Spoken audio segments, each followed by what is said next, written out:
Hello everyone, आप सभी का स्वागत है। बच्चों, आज हम क्लास 10th मैथमेटिक्स के सैम्पल क्वेश्चन पेपर को यहाँ पर देखने वाले हैं फॉर हाफ ईयरली एग्जामिनेशंस। आप सीबीएसई के किसी भी स्कूल में हो, चाहे आप कोई भी स्कूल में पढ़ते हो सीबीएसई का, तो इस सैम्पल क्वेश्चन पेपर को आप फॉलो कर सकते हो। इसको एक बार ज़रूर बना लेना, तुम्हारे एग्जामिनेशंस में यहाँ से भी बहुत सारे क्वेश्चन आएंगे। ठीक है, ये जो सैम्पल क्वेश्चन पेपर है इसमें 80 मार्क्स का क्वेश्चन जो है दिया गया है। ये हाफ ईयरली का पेपर है, तो ऑब्वियस सी बात है कि इसमें सारे चैप्टर्स के क्वेश्चन नहीं दिए गए हैं। ये जो आपके हाफ ईयरली के पोर्शन है सीबीएसई के अनुसार, सीबीएसई के अनुसार जैसे आपके हाफ ईयरली का पोर्शन है, जैसे कि रियल नंबर हो गया, जैसे कि पोलिनोमियल्स हो गया, लीनियर इक्वेशन है, क्वाड्रेटिक इक्वेशन हो गया, ठीक है, अर्थमेटिक प्रोग्रेशन एपी हो गया, और ट्रायंगल्स हो गया। ठीक है, तो ये सब के आपको यहाँ पर क्वेश्चन आंसर्स मिलेंगे। ठीक है ना। तो जो भी आपके हाफ ईयरली के पोर्शन है, जैसे और भी है, ट्रिग्नोमेट्री है, ठीक है, तो इन सब का यहाँ पर जो क्वेश्चन है वो दिया गया है। मतलब आपके हाफ ईयरली के पोर्शंस यहाँ पर हाफ ईयरली के पोर्शंस के यहाँ पर जो सैम्पल क्वेश्चन पेपर है वो मैं आपको यहाँ पर दे रहा हूँ।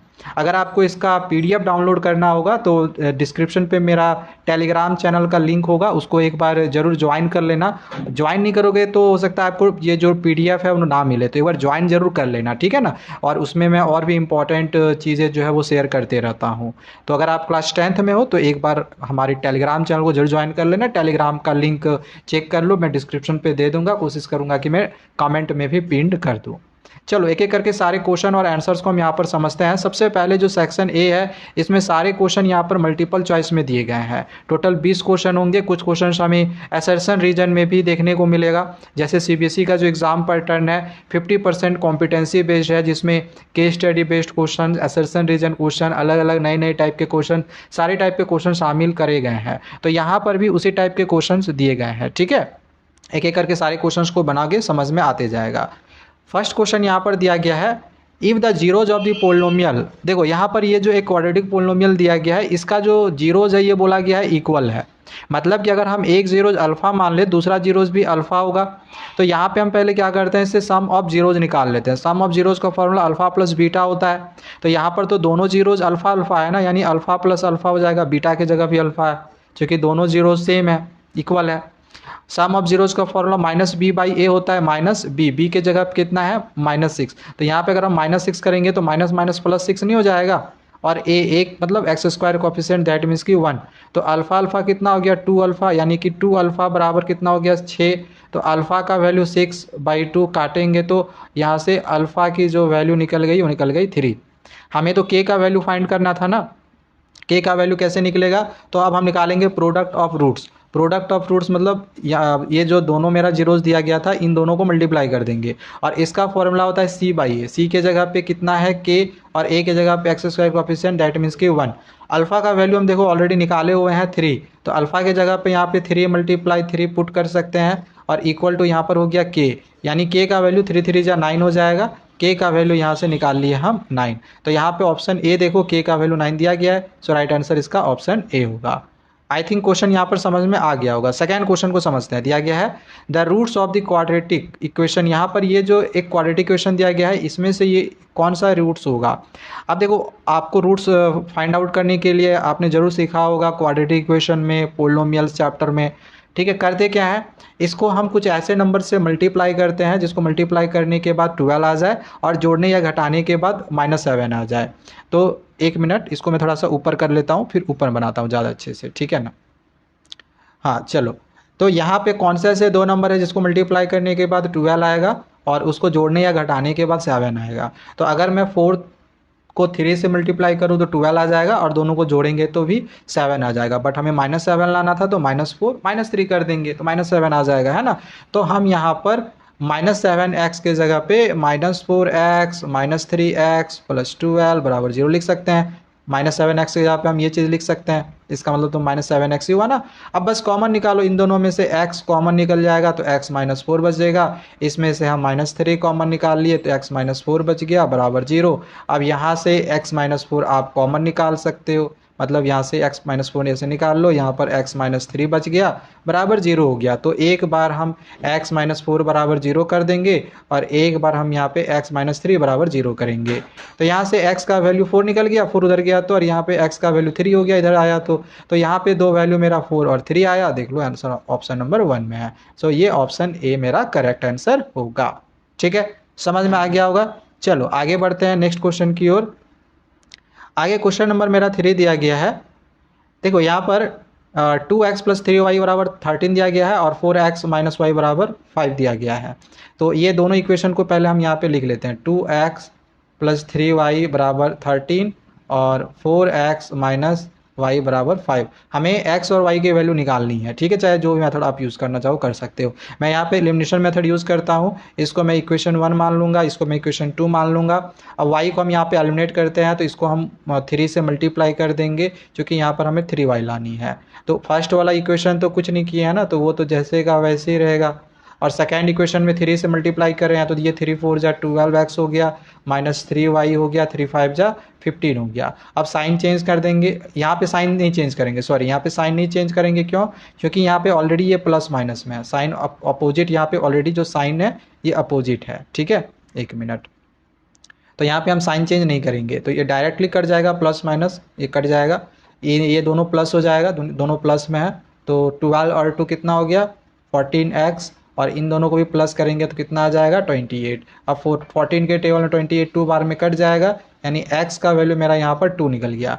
अब इस 2 को अब इक्वेशन 1 और 2 कहीं पर भी पुट करके y की वैल्यू निकाल सकते हैं। सपोज कि हमने यहाँ पर पुट कर दिया इस x के जगह पे 2, तो 2 2 जा ये हो जाएगा 4 प्लस 3y और इक्वल टू 13 है। 4 उधर चला गया, 13 माइनस 4 करेंगे 9 हो जाएगा। मैं यहाँ पे डायरेक्ट बना रहा हूँ, ठीक है, क्योंकि मल्टीपल चॉइस क्वेश्चन है। ये 3 बार में कट जाएगा तो y का वैल्यू 3 हो जाएगा। तो यहाँ से देख लो हमने x का वैल्यू 2 निकाला और y का 3 निकाला। x का 2 यहाँ पर है, y का 3 यहाँ पर है, तो ये ऑप्शन नंबर डी इसका करेक्ट आंसर होगा। ठीक है, समझ में आ गया होगा। चलो आगे बढ़ते हैं और क्वेश्चन नंबर यहाँ पर आगे हम 4 को समझते हैं। यहाँ पे दिया गया कि 15th टर्म AP का 52 दिया गया।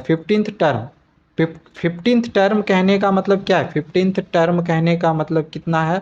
15th टर्म को हम A प्लस 14D लिख सकते हैं। ठीक है, ये दे दिया गया है यहाँ पर 52।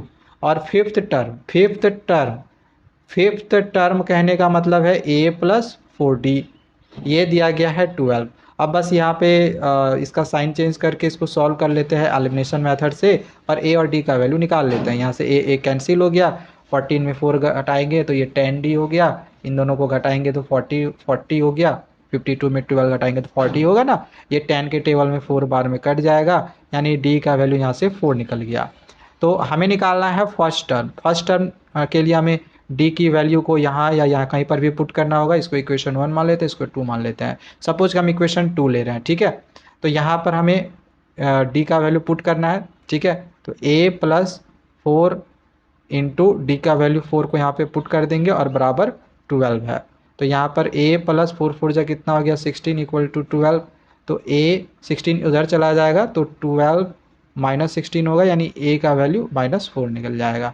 फर्स्ट टर्म निकल चुका है -4, देख लो ऑप्शन नंबर बी में आया, तो ये मेरा करेक्ट आंसर होगा। ठीक है, क्वेश्चन समझ में आ गया। चलो आगे बढ़ते हैं। चलिए आगे अब यहाँ पे हम क्वेश्चन नंबर 5 को समझते हैं। देखो इसमें a का वैल्यू यहाँ पर दिया गया है, फिर आगे यहाँ पर b का वैल्यू दिया गया है और फिर यहाँ पर हमें c का वैल्यू दिया गया है और एलसीएम यही a b c का यहाँ पर दे रखा है। तो x का वैल्यू क्या होगा? देखो सबसे पहले इसके लिए हमें क्या करना पड़ेगा, इसका यहाँ पर फैक्टर कर लेना पड़ेगा। 3 7 8 0 इसका पहले हमें फैक्टर करना पड़ेगा। ये 2 का टेबल में आएगा, 2 1 जा 2, 2 8 जा 16, 2 9 जा 18, 2 0 जा 0। फिर ये 3 के टेबल में आएगा, ये 3 के टेबल में कितने बार में आएगा 3 6 जा 18, 3 3 जा 9, 3 0 जा 0। फिर ये 3 के टेबल में आएगा 3 2 जा 6, 3 1 जा 3, 3 0 जा 0। फिर ये 3 के टेबल में आएगा 3 7 जा 21, फिर 0 डाल दिए। फिर ये 7 के टेबल में आ जाएगा 10 बार में, ठीक है, और 10 का फैक्टर करेंगे तो 2 और 5 हो जाएगा। ठीक है, यहाँ पे सारा का फैक्टर कर लिए। अब यहाँ पर देखो 2 कितने बार आया, 2 यहाँ पर देखो, यहाँ पर 2 2 बार आया, तो यहाँ पर 2 का स्क्वायर कर दिए। यहाँ 3 कितने बार आया 1 2 3, तो यहाँ पर 3 का पावर 3 कर दिए। अब यहाँ पर देखो 7 कितने बार आया, 7 एक बार आया, तो हमें यहाँ पे सिर्फ एक बार 7 लिख देंगे। और यहाँ पर 5 कितने बार आया, 5 यहाँ पर देख लो, ये ये भी एक ही बार आया, तो यहाँ पर 5 रहने देंगे। अब यहाँ पर एक चीज़ ध्यान से समझना, इसमें a का वैल्यू दे रखा है 2 का पावर 2 और यहाँ पर 3 का पावर x। यहाँ पे b का वैल्यू 3 का पावर 1 है, यहाँ पे c का वैल्यू 3 का पावर 1 है। अब एक चीज़ समझो, एलसीएम जब हम निकालते हैं ना, तो एलसीएम में हम हाईएस्ट पावर लेते हैं, और इसमें हाईएस्ट पावर मेरा यहाँ पर देखो, जो इसका एलसीएम करा, फिर एलसीएम करके इस तरह से हमने फैक्टर के फॉर्म में लिखा, तो यहाँ पर 3 का अगर तुम हाईएस्ट पावर देखो, तो यहाँ में से हाईएस्ट पावर इन तीनों में से अगर देखो, यहाँ से इन तीनों 3 में से अगर हाईएस्ट पावर देखो, तो 3 का पावर 3 ये हाईएस्ट पावर है, हाईएस्ट पावर 3 है। तो ऑब्वियस सी बात है, a का वैल्यू कहीं ना कहीं 3 होगा, तभी a b c का एलसीएम निकाल रहे थे, तो हाईएस्ट पावर ले रहे थे, तो 3 आ रहा था। सो राइट आंसर इसका ऑप्शन नंबर सी होगा, 3। ठीक है, चलो आगे बढ़ते हैं। नेक्स्ट आगे समझते हैं यहाँ पर क्वेश्चन नंबर 6 को। देखो यहाँ पर दे रखा है sec x + tan x = 1। इसको बनाने के कई तरीके हैं, बट ज़्यादा आसान तरीका मैं ये समझता हूँ कि आप ये वाला फॉर्मूला यूज़ करो, sec² theta minus tan² theta बराबर 1 होता है, ये फॉर्मूला पता होगा। अब अगर इसको आप a² माइनस b² में ब्रेक करो, तो sec theta plus tan theta हो जाएगा, और फिर sec theta minus tan theta हो जाएगा। a² माइनस b² में ब्रेक करेंगे तो होगा ना, इक्वल टू 1 हो गया। अब यहाँ पर देखो sec theta plus tan theta की जो वैल्यू है, यहाँ पर x दे रखा है, तो x अब इधर आ जाएगा, तो sec theta minus tan theta की वैल्यू 1/x हो जाएगी। तो ऑब्वियस सी बात है, इसका right answer option number D होगा। इजी क्वेश्चन था, बिल्कुल भी हार्ड ये नहीं था। आगे बढ़ते हैं, क्वेश्चन नंबर यहाँ पर 7 को समझते हैं। दिया गया है sum of n terms of an AP is given by, यहाँ पर सम ऑफ n टर्म्स दे दिया गया है, आपको यहाँ पर 10th टर्म निकालना है। 10th टर्म यानी कि देखो एक चीज़ यहाँ पर समझना, ये Sn की वैल्यू दी गई है, तो 10th टर्म निकालने के लिए आपको पहले nth टर्म निकालना पड़ेगा, यानी an निकालना पड़ेगा। और an के लिए जब सम दिया हुआ हो, तो इसके लिए हम एक फॉर्मूला यूज़ करते हैं, Sn माइनस 1, इस फॉर्मूला को यूज़ करते हैं। Sn की वैल्यू यहाँ पर 3n² प्लस 5n ये दिया हुआ है, ठीक है। फिर आगे माइनस है, माइनस लेंगे, फिर ये यहाँ पर माइनस आई, इस वजह से हम यहाँ पे एक ब्रैकेट ले लेंगे। अब यहाँ पर n-1 है, तो जहाँ जहाँ n है ना, वहाँ पर n-1 लेना है, ठीक है। यहाँ पे n के जगह पे n-1 ले लिए, स्क्वायर कर दिए, प्लस यहाँ पर भी n के जगह पे n-1 लेंगे, ठीक है ना। अब यहाँ पर ये 3n² है, रहने दो, 5n रहने दो। अभी इसको a माइनस b का होल स्क्वायर का फॉर्मूला में ब्रेक करो, तो हो गया a² minus 2ab plus b का स्क्वायर, और ये हो गया यहाँ पर दोनों मल्टीप्लाई करेंगे तो ये हो जाएगा 5n माइनस 5। चलो इसको आगे सॉल्व करते हैं, हो गया 3n² प्लस यहाँ पर 5n माइनस, इसको मल्टीप्लाई करेंगे तो ये हो जाएगा 3n²। इस देखो इसको अभी ब्रैकेट को अभी हम नहीं मल्टीप्लाई कर रहे, ठीक है ना, ब्रैकेट यहाँ पे रखे हैं, माइनस यहाँ पे रहेगा, अभी 3 से बस मल्टीप्लाई कर रहे हैं, तो ये हो गया 3 2 जा 6n प्लस 3 1 जा 3 प्लस 5n माइनस 5। चलो आगे यहाँ पर अब ब्रैकेट को हटाते हैं, तो 3n² प्लस 5n। अच्छा एक बार और इसको सॉल्व कर ही लेते हैं, ये 6n में से 5n घटा लेंगे, जो कि माइनस प्लस माइनस होगा, तो माइनस n बच जाएगा। इन दोनों को प्लस माइनस माइनस करेंगे तो 5 में 3 घटाए तो 2 हो गया, तो यहाँ पे आ गया 3n² प्लस 5n। अब ब्रैकेट हटाते हैं, तो ये हो गया minus 3n² minus minus plus n, और ये हो गया माइनस माइनस प्लस 2, ठीक है। यहाँ से प्लस में 3n² और माइनस में 3n², ये कट गया। यहाँ पे 5n और एक n और आ गया, तो कितना हो गया 6n, और आगे प्लस 2 है, यहाँ पे प्लस 2 है। हमें निकालना था 10th टर्म, ये आ गया an का वैल्यू, ठीक है, nth टर्म का वैल्यू। अब अगर हमें 10th टर्म निकालना है, तो बस n के जगह पे हम यहाँ पर 10 पुट कर देंगे, तो ये हो गया 6 10 जा 60 प्लस 2, कितना हो जाएगा 62। तो इसका आंसर जो है 62 आ गया, ऑप्शन नंबर ए। समझ में आ गया। चलो आगे बढ़ते हैं।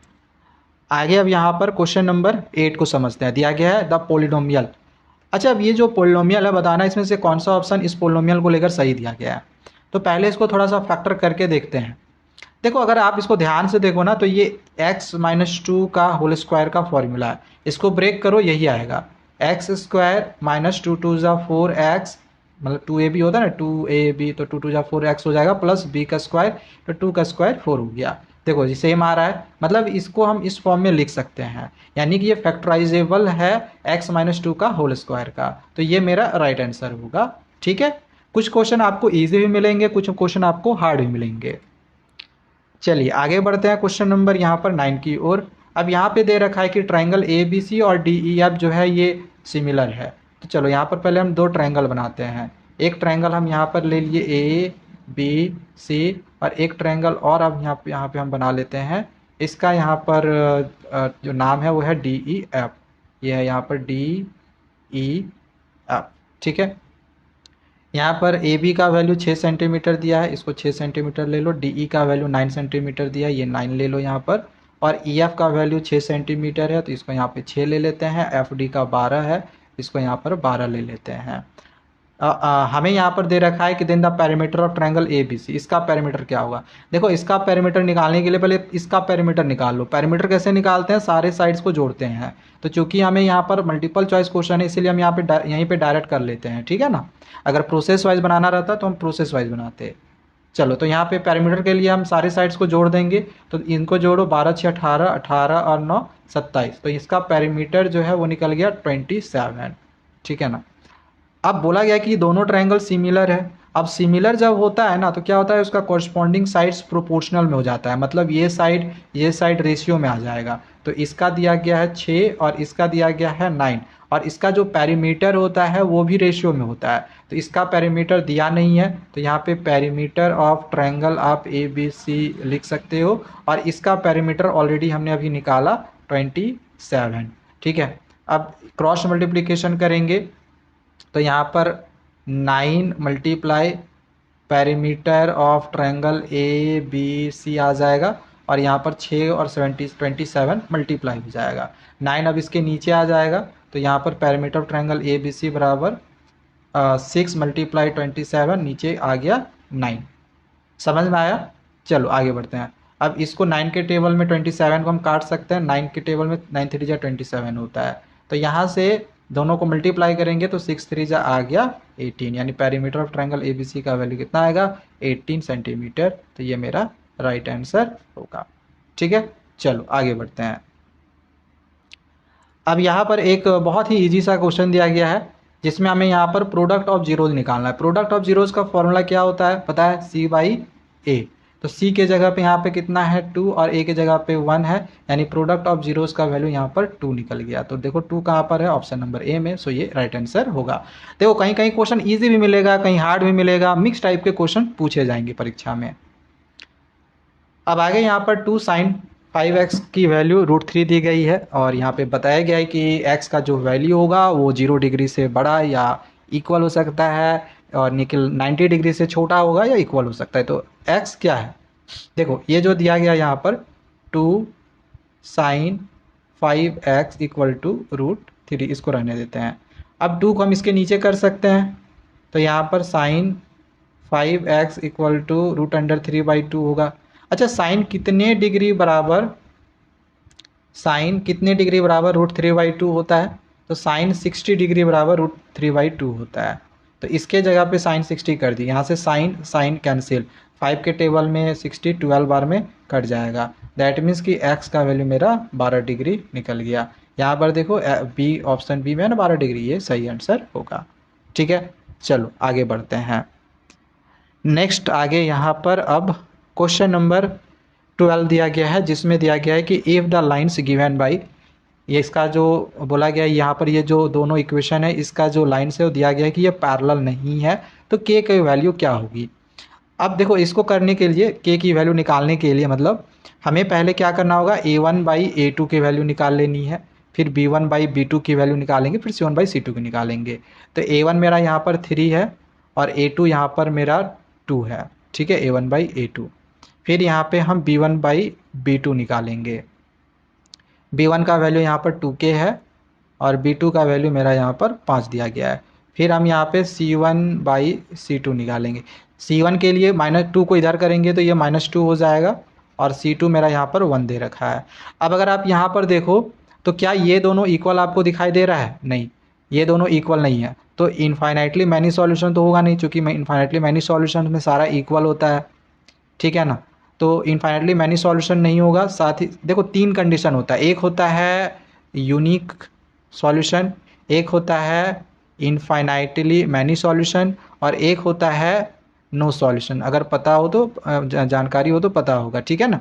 इसमें क्या होता है, a1/a2 not equal to b1/b2 होता है, इसमें सारा इक्वल होता है। और इसमें क्या होता है, a1/a2 not equal to b1/b2 और फिर इक्वल टू c1/c2 होता है। तो यहाँ पर अच्छा एक चीज़ और कि ये जो होता है ना ये पैरेलल होता है। नो सॉल्यूशन क्या होता है, पैरेलल होता है। बट गिवन क्वेश्चन में क्या दे रखा है कि ये पैरेलल नहीं है, ये पैरेलल नहीं है, ठीक है ना। तो ये तो ऑप्शन में होगा नहीं, मतलब ये तो लेना ही नहीं है, क्योंकि पैरेलल बोला नहीं है। तो या तो यहाँ पर यूनिक सॉल्यूशन होगा या तो इनफाइनाइटली मैनी सॉल्यूशन आएगा। अब इनफाइनाइटली मैनी सॉल्यूशन मैंने क्या बताया कि a1/a2 इक्वल होता है b1/b2 का, इक्वल होता है c1/c2 के, ठीक है। बट यहाँ पर ये दोनों तो इक्वल नहीं आया, मतलब ये भी नहीं होगा। तो ऑब्वियस सी बात है ये यूनिक सॉल्यूशन होगा, मतलब कि जो लाइंस होगा वो इंटरसेक्ट करेगा, जो लाइंस होगा वो इंटरसेक्ट करेगा, ठीक है। इस तरह से लाइंस इंटरसेक्ट करेगा। तो यूनिक सॉल्यूशन का फॉर्मूला होता है a1/a2 not equal to b1/b2। a1/a2 का वैल्यू हमने यहाँ पे कितना निकाला है, 3/2। तो a1/a2 की जगह पे 3/2 कर दिए put, not equal to b1/b2। b1/b2 का वैल्यू कितना निकाले हैं, 2k/5। तो यहाँ पे कर दिए 2k/5। क्रॉस मल्टीप्लीकेशन यहाँ पे कर दो, 2 जा 4k हो गया और 5 जा 15 हो गया, नॉट इक्वल टू है तो यहाँ पे काट दिए। तो k का वैल्यू यहाँ से निकल गया 15/4, नॉट इक्वल टू, ठीक है, नॉट इक्वल टू। तो k is not equal to 15 answer आएगा। तो k का वैल्यू कितना होगा, not equal to 15/4, option number B. समझ में आया। चलो आगे बढ़ते हैं। आगे यहाँ पर क्वेश्चन नंबर 13 को समझते हैं। दिया गया है if the first term of an A P is 5। अगर फर्स्ट टर्म ए का वैल्यू 5 दे रखा हो, कॉमन डिफरेंस डी का वैल्यू 3 दिया हुआ हो, तो 12th टर्म क्या होगा। तो हमें निकालना है 12th टर्म। 12th टर्म कहने का मतलब है a प्लस 11d। ए का वैल्यू 5 दिया हुआ है, प्लस 11 इंटू डी का वैल्यू 3 दिया हुआ है। यहाँ पर हो जाएगा 11 3 जा 33, दोनों को जोड़ेंगे तो आ जाएगा 38। So right answer option number B होगा। आसान क्वेश्चन था। चलो आगे बढ़ते हैं। देखो कहीं कहीं क्वेश्चन आपको इजी लग रहा होगा, कहीं कहीं हार्ड भी लग रहा होगा। अब यहाँ पे दिया हुआ है एक फिगर, आपको बताना है यहाँ पर y is equal to ax² plus bx plus c के हो, तो इसमें से कौन सा ऑप्शन सही है। अगर पोलिनोमियल चैप्टर का ग्राफ पढ़ा होगा तो आपको पता होगा कि अगर ग्राफ अपवर्ड डायरेक्शन में बनता है, ग्राफ अगर अपवर्ड डायरेक्शन में बनता है तो a का वैल्यू 0 से बड़ा होता है, और अगर ग्राफ डाउनवर्ड डायरेक्शन में बनता है तो a का वैल्यू 0 से छोटा होता है। ये हम ऑलरेडी पढ़ा चुके हैं। तो यहाँ पर देखो ये जो ग्राफ बना है ये डाउनवर्ड डायरेक्शन में बना है ना, इसको अगर आप प्रोड्यूस करो तो ये कुछ ऐसा बनेगा, डाउनवर्ड डायरेक्शन में बनेगा कुछ इस टाइप में, यानी कि ये मेरा सही होगा कि a का वैल्यू 0 से छोटा होगा। So right answer option number A होगा इसमें। चलो आगे बढ़ते हैं। अब आगे क्वेश्चन नंबर 15 से लेके 16 तक, 15-16 जो है ये असर्शन रीजन में क्वेश्चन दिया गया है, ठीक है। जैसे मैंने बोला भी था कि जो क्वेश्चन रहेगा वो असर्शन रीजन में कॉम्पिटेंसी बेस्ड, केस बेस्ड सारे टाइप में दिया, मतलब 50% कॉम्पिटेंसी बेस्ड क्वेश्चन दिया हुआ है। तो इस सैम्पल क्वेश्चन पेपर को अगर आप कर रहे हो तो बहुत ही अच्छा आपका यहाँ पर तैयारी हो रहा है। क्वेश्चन नंबर 15 में यहाँ पर असर्शन में दिया गया है द क्वाड्रेटिक इक्वेशन। ये जो क्वाड्रेटिक इक्वेशन दिया गया है, बोला गया है कि इसका रियल रूट्स है। तो रियल रूट्स आ रहा है, करके देख लो कैसे पता चलेगा। तो b² माइनस 4ac हम निकालेंगे। अगर इसका वैल्यू 0 आ जाएगा, मतलब 0 आ जाए या फिर 0 से बड़ा आ जाए तो रियल रूट्स होगा। अगर 0 से छोटा आएगा, नेगेटिव में आएगा तो रियल रूट्स नहीं होगा। तो अगर हम देखें तो b के जगह पे 4 है तो 4 का स्क्वायर करेंगे तो 16 हो जाएगा, और यहाँ पर a के जगह पे 1 है और c के जगह पे 5 है, तो ये 1 लिखने का जरूरत नहीं है, डायरेक्ट 5 लिख देते हैं। इसको मल्टीप्लाई करो 20 हो जाएगा, यानी कि 16 माइनस 20 माइनस 4 आया। मतलब यहाँ से अगर हम d निकाल रहे हैं तो -4 आ रहा है, दैट मीन्स कि 0 से छोटा आ रहा है। 0 से छोटा मतलब कि रियल रूट्स नहीं होगा, तो असर्शन मेरा यहाँ से फॉल्स निकल गया। रीजन में दिया गया कि द क्वाड्रेटिक इक्वेशन, ये जो क्वाड्रेटिक इक्वेशन है इसमें एज नॉट इक्वल टू 0 है, तो रियल रूट्स तब होगा जब b² माइनस 4ac 0 से बड़ा होगा और इक्वल होगा। बिल्कुल सही है। रियल रूट्स तभी होगा जब b² माइनस 4ac यानी कि d का वैल्यू, इसका d का ये फॉर्मूला होता है, वो 0 से बड़ा आएगा या फिर इक्वल होता है। तो ये मेरा ट्रू है, ये मेरा ट्रू है। तो असर्शन फॉल्स, रीजन ट्रू, देख लो ये ऑप्शन नंबर डी में है, तो इसका ऑप्शन नंबर डी करेक्ट होगा। एक क्वेश्चन और है, असर्शन में यहाँ पर दिया गया, 1 मिनट, हाँ अब बनाते हैं। असर्शन में दिया गया है कि the number 5 to the power n can not end with the digit 0। ये जो नंबर 5 का पावर n है ये 0 के साथ एंड नहीं हो सकता है। देखो ये जो असर्शन है बिल्कुल करेक्ट है, 0 के साथ एंड नहीं हो सकता है। क्यों? क्योंकि ये 0 के साथ एंड तब करता है जब इसका फैक्टर 2 और 5 हो। 5 का अगर हम फैक्टर करेंगे तो सिर्फ 5 आएगा, 2 तो आएगा नहीं, जबकि फैक्टर 2 और 5 दोनों रहना चाहिए। अगर दोनों होता है तो फिर वो 0 के साथ एंड करता है। ठीक है, तो यहाँ पर ये 5 का फैक्टर 2 और 5 नहीं आया, तो इस वजह से हम बोल सकते हैं कि ये मेरा क्या है, फॉल्स है। रीजन में दिया गया कि द नंबर एंड्स विद 0, अगर कोई नंबर 0 के साथ एंड करता है तो उसका जो प्राइम फैक्टराइजेशन होता है उसमें 2 और 5 होता है। बिल्कुल होता है, यही चीज़ तो अभी मैं समझा रहा था ना, तो मेरा यहाँ पर ट्रू है। मतलब इसमें भी असर्शन फॉल्स और रीजन ट्रू है, तो इसमें भी ऑप्शन डी ही करेक्ट होगा। समझ में आ गया? चलो आगे बढ़ते हैं। आगे अब हम क्वेश्चन नंबर यहाँ पर 7 को समझते हैं। 7 नंबर है कि the sum of the first 7 terms, first 7 terms का जो सम है वो आपको यहाँ पर निकालना है।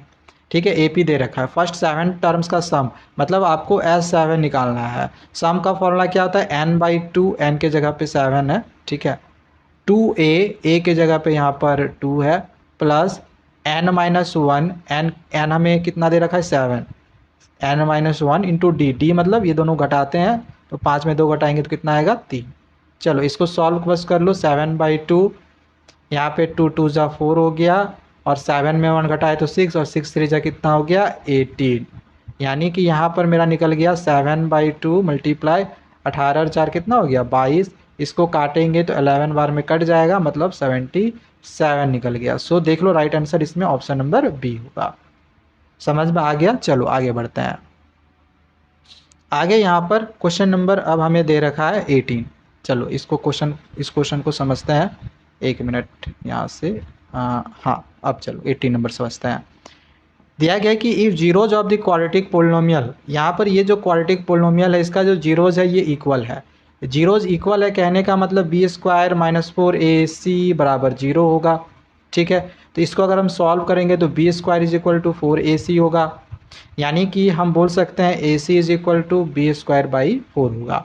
अब अगर ज़रा सोचो कि अगर a के जगह पे अगर हम -2 ले ले और c के जगह पे अगर हम 2 ले ले या 3 ले ले, तो ये जो मल्टीप्लाई है, मल्टीप्लाई करने के बाद तो नेगेटिव में आ जाएगा ना, लेकिन ये तो पॉजिटिव में है। तो ये पॉजिटिव में तभी होगा जब a और c दोनों का दोनों सेम साइन होगा, या तो दोनों नेगेटिव हो या तो दोनों पॉजिटिव हो। तो देखो ऑप्शन ए में दिया गया कि सी और B must have opposite sign, C और बी अपोजिट साइन होना चाहिए, नहीं, सी और ए मतलब सी और ए सेम साइन होना चाहिए, ये आंसर होना चाहिए। ठीक है ना, तो ये देखो ऑप्शन नंबर में डी में दिया गया कि सी और ए मस्ट हैव सेम साइंस। ठीक है, चलो आगे बढ़ते हैं। क्वेश्चन नंबर आगे यहाँ पर 19 दिया गया है, 19 को समझते हैं। इसमें x का वैल्यू यहाँ पर दे रखा है, y का वैल्यू दे रखा है, हमें इसका वैल्यू फाइंड करना है। x के जगह पे हम इस वैल्यू को पुट कर देते हैं, ठीक है, इस जगह पे।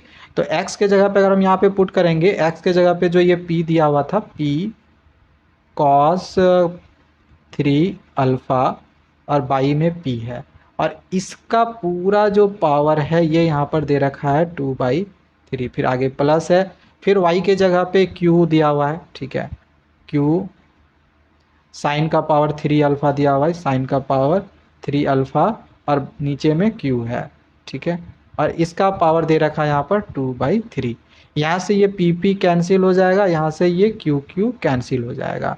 दैट मीन्स कि यहाँ पे हम इसको ऐसे लिख सकते हैं, cos अल्फ़ा, ये जो पावर 3 है ये बाहर अगर हम कर दे तो इस तरह से हो जाएगा, ऊपर में यहाँ पे 2/3 है ना, तो यहाँ पे 2/3 कर देंगे, फिर प्लस में यहाँ पर भी वैसे करेंगे, साइन अल्फ़ा बाहर करके स्क्वायर, और यहाँ पर भी 2 और 3 कर दें, यहाँ सॉरी 2/3 था ना, यहाँ पावर 3 है, यहाँ पावर 3, यहाँ 3 पावर कर देंगे। ओके, ये 3 कट गया, यहाँ पर ये 3 कट गया, तो यहाँ पर हो गया cos² अल्फ़ा, और यहाँ हो गया sin² अल्फ़ा।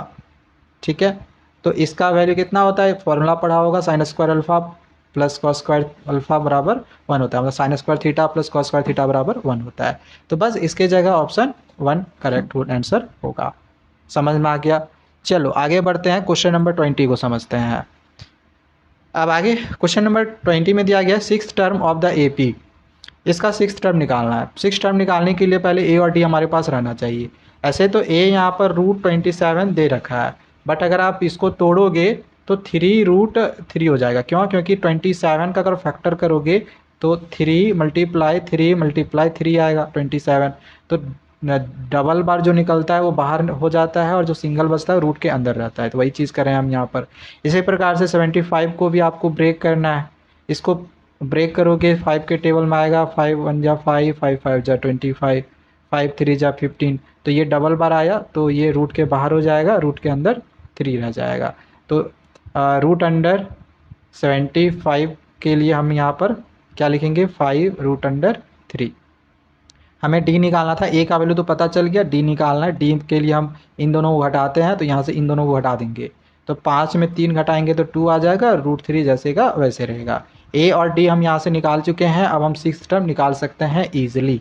तो सिक्स टर्म हम यहाँ पे निकाल लेते हैं। ठीक है, सिक्स टर्म मतलब a + 5d, सॉरी गलती हो गया यहाँ पर लिखने में। ठीक है, a + 5d। a का वैल्यू ऊपर में देखो 3√3 दिया हुआ है, तो यहाँ पर 3√3 लिख दिए, प्लस 5 और d के जगह पे 2√3 है, यहाँ पर 2√3 लिख लिए। ये हो गया 3√3 + 5 2 जा 10√3, दोनों को जोड़ेंगे तो 10 और 3 कितना हो गया? 13√3। अब हमें इस फॉर्म में लाना है ना, तो इसको क्या करेंगे? 13 को अंदर कर देंगे। ठीक है, तो √3 तो था पहले से, 13 को जब अंदर करेंगे तो 13 को हम 2 बार लिखेंगे इस तरह से, 13 × 13। तो यहाँ पर 13 को 13 से मल्टीप्लाई करेंगे तो कितना आएगा? 169।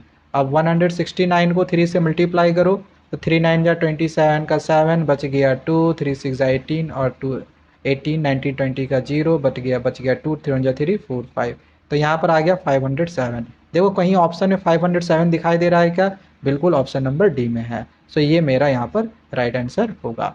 देखो जितने भी मल्टीपल चॉइस क्वेश्चन है वो तो मैंने यहाँ पर आपको करवा दिए हैं, लेकिन बाकी जो यहाँ पर 2 मार्क्स में, 3 4 या 5 मार्क्स में जो क्वेश्चन है वो मैं यहाँ पे बस आपको क्वेश्चन समझा दे रहा हूँ। इसको खुद से बनाने का कोशिश करो। कोई क्वेश्चन नहीं बनेगा तो कमेंट करके बता देना, किसी दूसरे वीडियो में आपको समझाऊंगा। ठीक है, वरना वीडियो फिर ऑलरेडी बहुत लंबा हो जाएगा, आगे और भी बहुत ज़्यादा लंबा हो जाएगा अगर मैं पूरा क्वेश्चन बनाऊँ तो। अब जैसे यहाँ पर हमें रूट्स निकालना है इस क्वाड्रेटिक पोलिनोमियल का, तो सिंपली है, जैसे ऊपर में भी मैंने एक रूट्स निकालने के लिए सिखाया था वैसे रूट निकाल लोगे। अब इस क्वेश्चन को हमें क्या करना है? सब्स्टिट्यूशन मेथड से सॉल्व करना है। कर लोगे, कोई दिक्कत नहीं आएगा। एक्स और वाई का वैल्यू निकालना है। इस क्वेश्चन में हमें मिडिल टर्म निकालने के लिए बोला गया है, तो मिडिल टर्म के लिए अगर एन का वैल्यू, ध्यान देना पहले इसमें एन निकालना पड़ेगा। अगर एन का वैल्यू ऑड में आता है तो इसका फॉर्मूला हम लोग n + 1/2 पुट करेंगे। ठीक है, इतना th टर्म, बट इवन निकलता है तो n/2 + 1 और फिर प्लस n/2, ये वाला फॉर्मूला यूज़ करते हैं हम। ठीक है, बस ये ध्यान में रखना। बना के देखना, नहीं बनेगा तो कमेंट करना, किसी दूसरे वीडियो में आगे मैं आपको बताऊंगा। आगे क्वेश्चन नंबर 24 में हमें सम निकालना है फर्स्ट 15 टर्म्स का। यहाँ पर एपी दे रखा है।